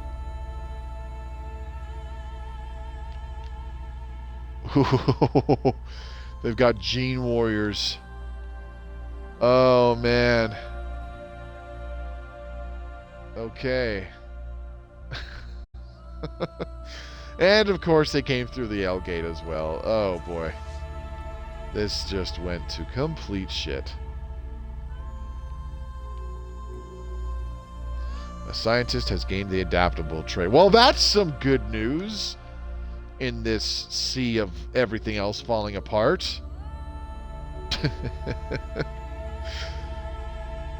Oh my gosh. All you wanted was a black hole, and one war later, you're a vassal state. Yeah, exactly. And now everybody and their mother... Now that I am seen as an aggressor state, everybody and their mother who opened their borders to me because of the Grey Tempest and the Grey Tempest being defeated, they're all just like, no, you're an asshole. We don't like you. We're closing our borders. Fuck you. Get lost. Great way to end. Great way to go out with a bang. Kind of. I mean, something interesting happened, right? In reality, I definitely should have been spending. Definitely should have been spending way more alloys to build up more fleet and stuff like that, but whatever. Let's check out our automatic trades because we are losing dark matter. Let's go ahead and delete this one.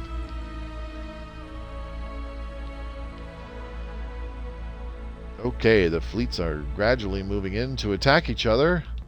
We shall see what happens. Somnolent morning. Alright, so let's get a habitation district down, but first things first, we need a robot assembly plant. Come on. There we go.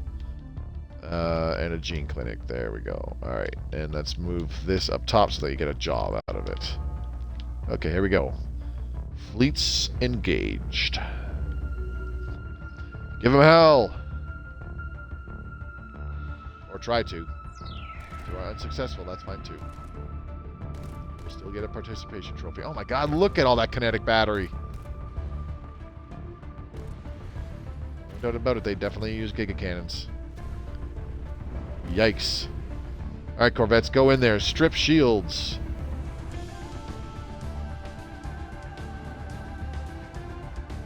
Okay.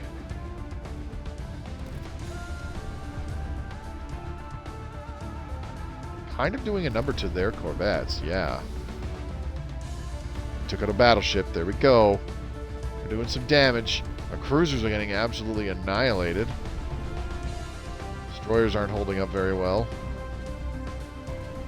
Corvettes, we haven't even lost half of them. Battleships are getting smoked. Oh boy, here we go. Now they just have bazillions of corvettes to take on our... Admiral gains trait. Cautious. Increased ship weapons range. That's alright. Ooh, nervous. Reduced ship fire rate. That's unfortunate. Okay, well, we didn't get a fleet destroyed, but, you know. The Mandate of Jerope can now use the Subjugation Casus Belli. Revealing a new mineral field. Ooh, okay. That gave us one more mining district. Meh, whatever. Okay, we didn't do anywhere near as much damage to that fleet as I was hoping, which makes me a sad panda. Let's see. They lost nothing. They lost absolutely nothing, and look at all the losses that we took. God damn it. Terrible. Terrible. Okay, well, let's see. Can we just, like, flat out surrender? Surrender. Send offer. It's like, okay, I get the point. Please stop. Oh, man. We have left the war against Saigon Collective due to being subjugated by Saigon Collective. Oh, man. That's just embarrassing.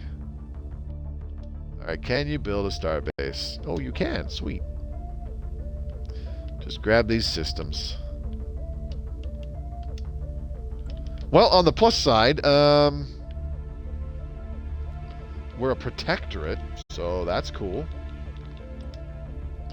Applied superconductivity, very good. Let's get the next one of that. Again, fleet management procedures. We can finish that up. And then we can do the one that increases our starbase capacity. There's assembly algorithms 5. That's what I was looking for. All right. Did we actually finish all of our... Oh my god, why is this... Whoa. Why are these happening so quick?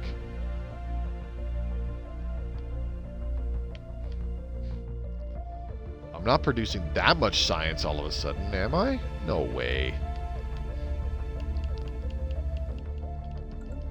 Is it because of our subjugation now?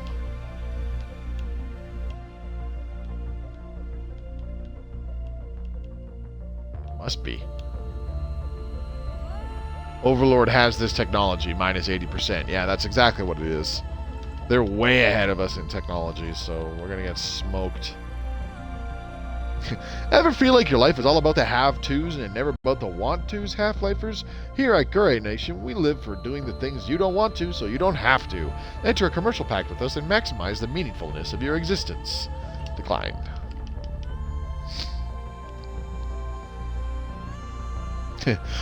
War. War never changes. That is a great game series, too. Yeah, since you're a protector, they're boosting your science. Yeah, it's reducing the cost of the tech by 80%. So that's kind of dope. Oh my god. Minus 111 consumer goods all of a sudden. Awesome. Thankfully, we didn't lose anything major. Like, you know, some planets. Kind of. Sort of. Ugh. Oh my goodness. The game is just completely freezing up on me at the start of each month. Painful. Somebody has declared something an emergency measure. Change council size 2? No. Absolutely opposing. Look at our diplomatic weight now. It was about 30,000 and now we've just been kicked in the dick so hard that it's down to 14,000. Jesus. We are opposing this. We are absolutely opposing this. I don't care if it's my overlord. I just realized they have the highest diplomatic weight, so they are probably the most powerful empire in the entire galaxy right now. And we were just like, hey, that black hole system right there, gimme. That's mine. I want it. Gimme. Motherfucker, that I said that was mine! War! And then they're just like, are you fucking serious, bro?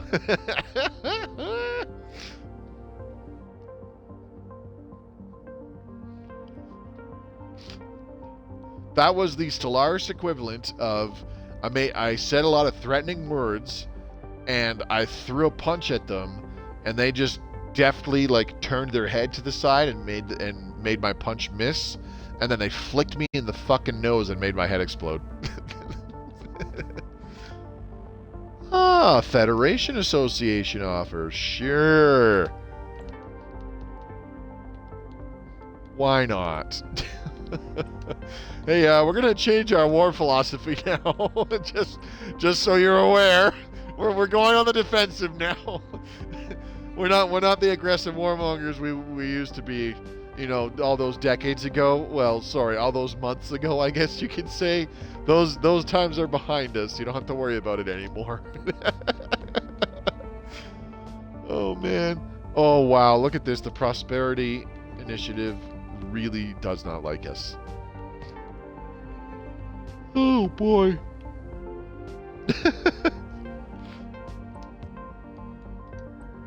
I know what I'm going to call these guys. Whiny wussies. There we go. This faction is now the whiny wussies because they're like, ew, war, oh, no.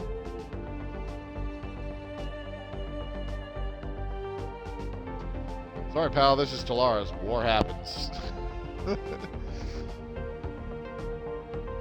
More importantly, we don't always do so well in a war. Oh boy. You should take that little hole of unclaimed space in their empire. It won't help your net, but you know it will bother them that there is one of your enclave systems in the middle of their space. This one here? I could probably do that.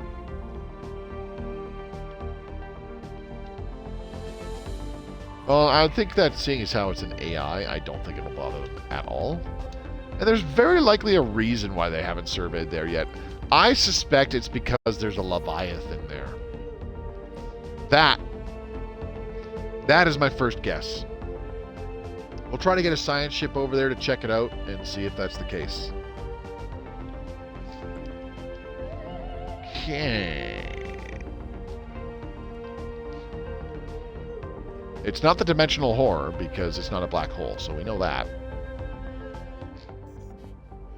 We know that for certain, and I am full on alloys. I can't remember the last time I've done that. Usually I spend alloys willy-nilly. But because we just got our proverbial space testicles kicked in, we have seen a drastic increase in our alloys production. You are not stealing these other systems from me, you poop face. Ugh, I should have... man. I should have had multiple science ships over there. If I did that, they would have been done surveying, and I could have built a starbase there, and then problem solved. Oh, boy. Fuck. Oh, man. I'll bet you there's a Leviathan like here or something too, because these two systems, nobody's claimed those yet. Actually, no, it's because of this. It's because of this blasted fallen empire. That's why. Okay, well, when this science ship is, come on now. Oh, we finished 3 research projects at the same time. That's why it's suddenly taking forever to do things. Flash coolant, and then fleet management procedures. Very good. Let's get Admiralty Staff 4. And Assembly Algorithms 5 is done. Let's get Fortified Core Layers, because why the hell not? And again, because our Overlord has this technology. Yeah. Once we are done surveying the IOL system, I'm going to send this science ship to use... Oh my god, that's going to take forever. Never mind. Maybe I should send them somewhere else. Where are my other science ships? What are you doing? You should be... checking out that archaeological site, which is exactly what you're doing. Let's go ahead and set your thingy to that. Emergency subspace, experimental subspace navigation. Excuse me, not emergency. Ugh, words are hard. What can I say?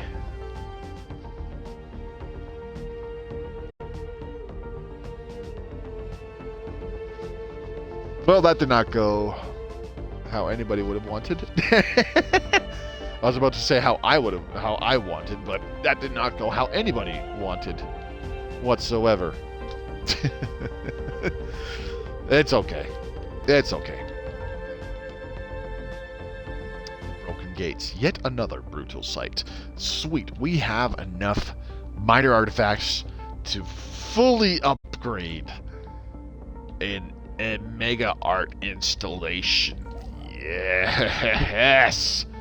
We're gonna do that. We're gonna go do that. Where are we gonna do that? We're gonna do it right motherfucking here. Build a mega structure. Mega art installation, baby. Bring me that Unity. Well, when I saw that their fleet was overwhelming, it was kind of a given. Oh, it absolutely was. Absolutely.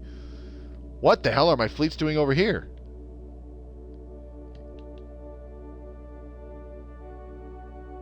You fucking what, mate? Look at how badly they got thumped. I'm down to 13 destroyers, 6 cruisers, and 9 battleships. Painful.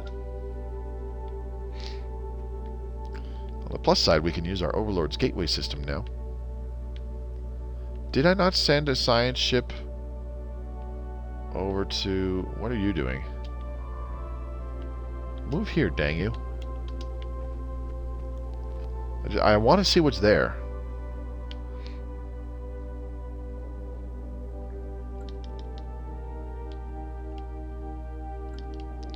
How are we doing? Okay, we're gonna we're gonna reactivate exotic gases as fuel because I want my ships to be zipping as quick as possible.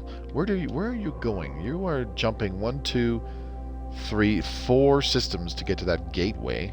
Ooh. 272 days. Do you think we could get there in the next 13 minutes before the end of the stream? I don't think so. At least it was entertaining. I'm not so sure about that. I'm not so sure about that.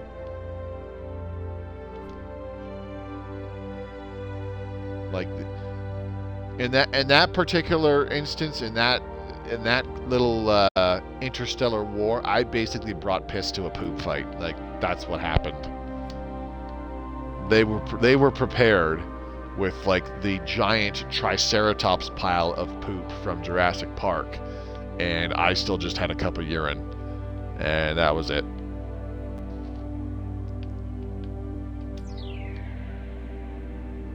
Yes, go ahead and survey all my systems so that you know where everything is. Good plan. Okay, I gotta go to work early tomorrow. It's almost 10 p.m. here, so I gotta get to bed. Understandable, buddy. It's almost 9 p.m. here, so the stream will be shutting down, and I'm pretty much going straight to bed after. Have fun always flying, and I hope to decide to come back to Stellaris eventually. Appreciate it, Jurazon. Hey, be sure to drop by the other streams that are going to be happening tomorrow. I'm hoping to play some MechWarrior 5 with my buddy Joe the Frogman, and I would like to start playthroughs of the Homeworld games. I want to do an honor mode playthrough on Baldur's Gate 3. There's a couple other games I'd like to play, for example, Totally Accurate Battle Simulator and Darwinia, just to do a couple extra fun things on the side. I don't know what else. Unfortunately, I've kind of gone like I don't see a reason to stream Door Kicker's Action Squad anymore because I've gone in and I've 3-starred every mission. So you stepped up to Mike Tyson. Yeah, exactly. I was like, hey, motherfucker, who the fuck do you think you are? And he just went, boom, boom, boom, boom, boom, boom, boom, and it was all in my nose.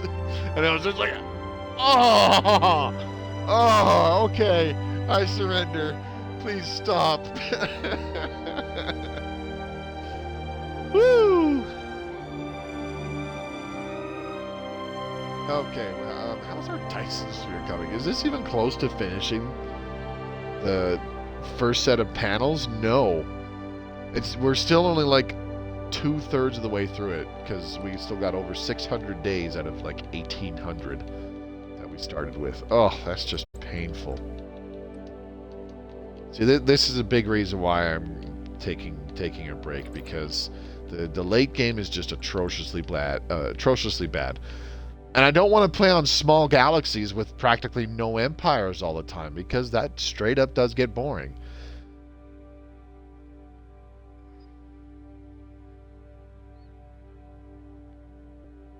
Sad.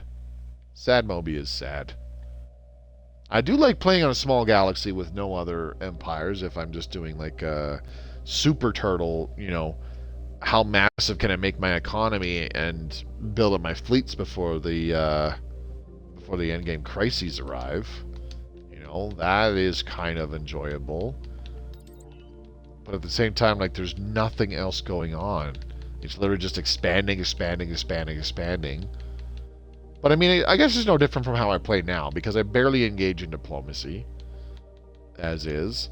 The galactic community I don't even bother with. No, I'm opposing this. I'm opposing this! Damn you! I have to support it because they're my overlords. I hate you. We hate you. We hate you. I love how it's literally everybody else who does not benefit from decreasing the galactic community size. They're all opposed to it. One of my first off-stream games after Nemesis came out, God, it was funny. When I did the thing that made it so that I get a massive boost to diplomatic weight from fleet power, which I believe was, I set that one edict. Where the hell is it? Fleet supremacy?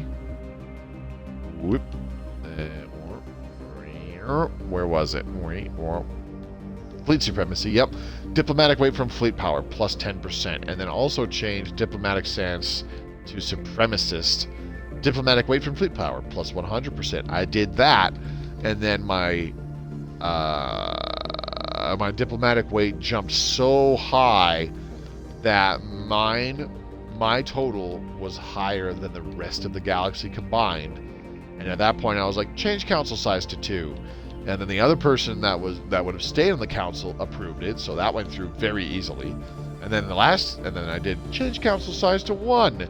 And then everybody opposed it, but it didn't fucking matter because I had so much diplomatic weight. Some of them started calling in favors and almost beat me in diplomatic weight. And then I was like, hey, remember those favors you gave me like 100 years ago? Yeah, I'm calling them in now. And they just didn't top it, so I was the sole member of the Galactic Council. And then I was able to begin the Galactic Imperium. It was good times. It's always a fun feeling when you manage to do that. When you are able to say, I am the Senate. Well, it's been fun playing as the Half-Lifer League in this galaxy. Really just kept to ourselves for most of the playthrough. We kind of lucked out in that we were able to be left alone for almost this whole time. You are supposed to be building a starbase here. Thank you very much.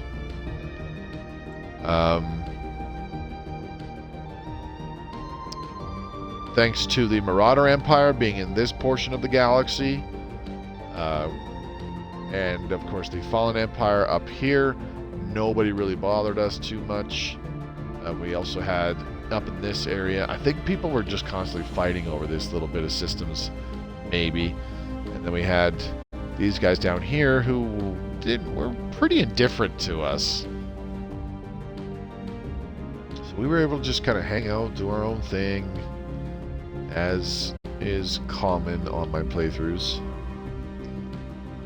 Holy shit, we might have a science ship that actually gets there and makes it. What is in that system? Why haven't they expanded to it? Is it just because they're dumb? I'm starting to think that that's all it is that they're just dumb. You know?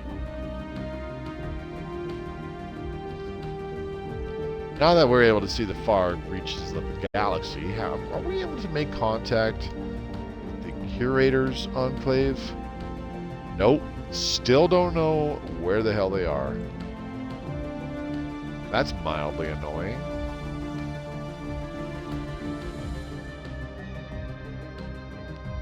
Is there an L gate here? Dragula's Cross?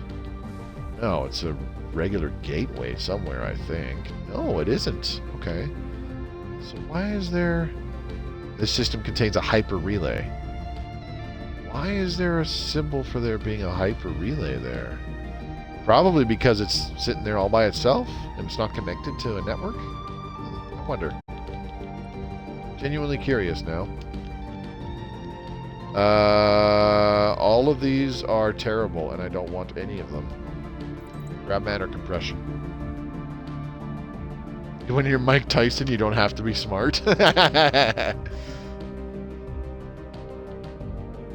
Fair enough.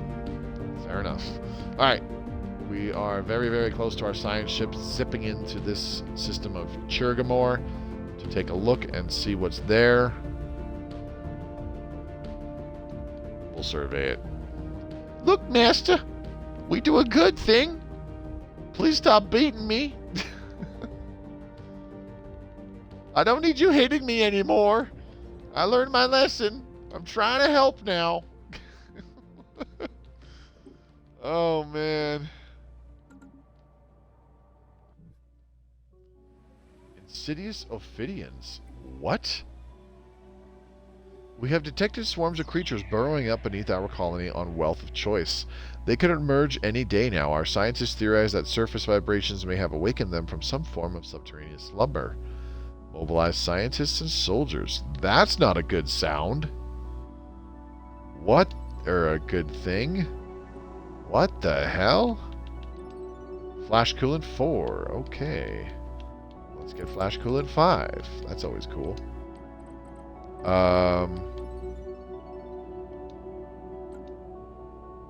Assign an envoy, dang it. Where?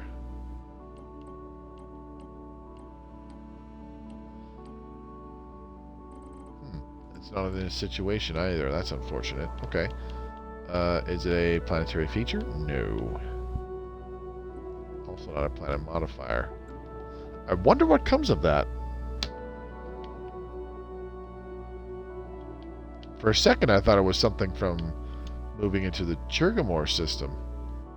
There's nothing here. Why haven't you... Okay. Alright. Yarrow Reacher High Kingdom.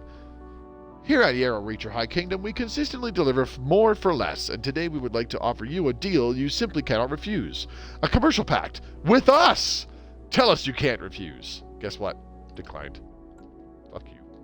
I don't like you.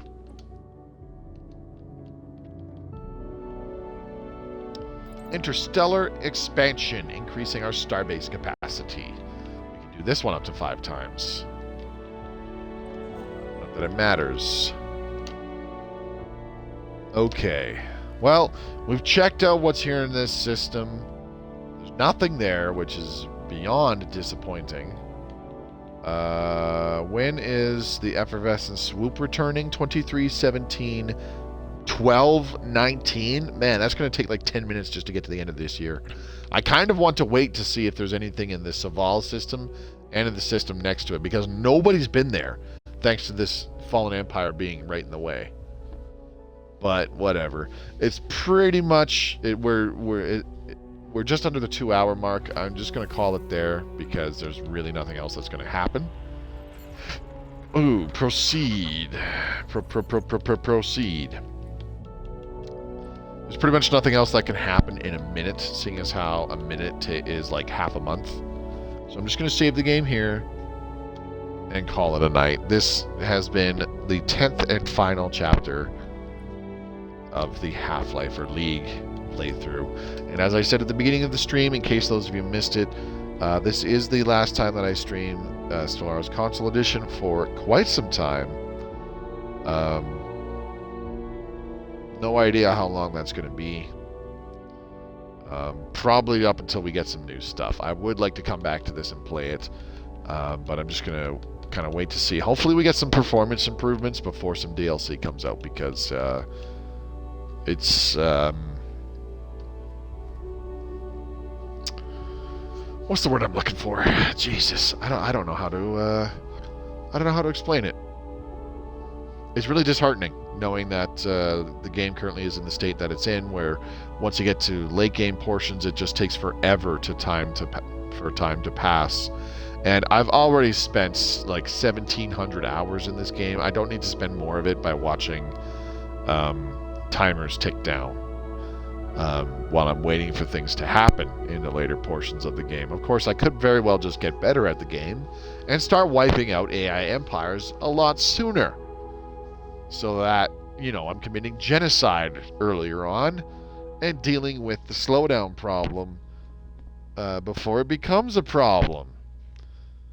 You know, by actually playing the game's Space War Crimes Simulator, by committing space war crimes.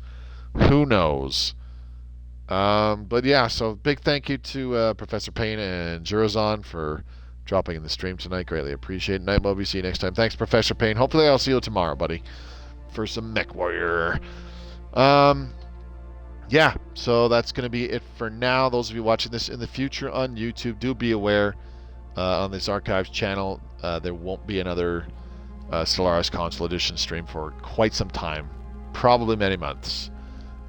It's unlikely, but it is always possible that I just don't stream it again for whatever reason. But there will be other games that pop up on the Archives channel, so hopefully you stick around to watch those. So it's been good fun playing as the Toxoids Half-Lifer League. I did not make nearly as much... I did not exploit their bonuses nearly as much as I should have by gene modding various planet populations with all the different traits and whatnot to really specialize the resource production on those planets. I definitely should have been doing that a lot sooner, but yeah, whatever. So yeah, that's it for me tonight. I should be on tomorrow for some MechWarrior 5 Mercenaries. Sorry, I just heard the mic rattle in my ear. That's my bad. Yeah, hopefully my buddy Joe is up for playing tomorrow, so I would love to see you then. And then come Thursday, if he's not playing tomorrow, I will start our Homeworld campaign tomorrow night. And then come Thursday, if we play MechWarrior on Wednesday, then we'll start Homeworld on Thursday. And if we start Homeworld on Wednesday, then we'll continue it on Thursday. I'm looking forward to that because, as I've said before, Homeworld 1 is one of my favorite games of all time. So yeah, that's it for me tonight, and that's it for Stellaris Console Edition for the foreseeable future. I'm going to miss streaming it, but there are a host of other games I would like to play, and that I look forward to playing. So I'm excited to jump into those. Have a great rest of the night, everybody, and if I don't see you again, have a wonderful rest of the week. Peace out.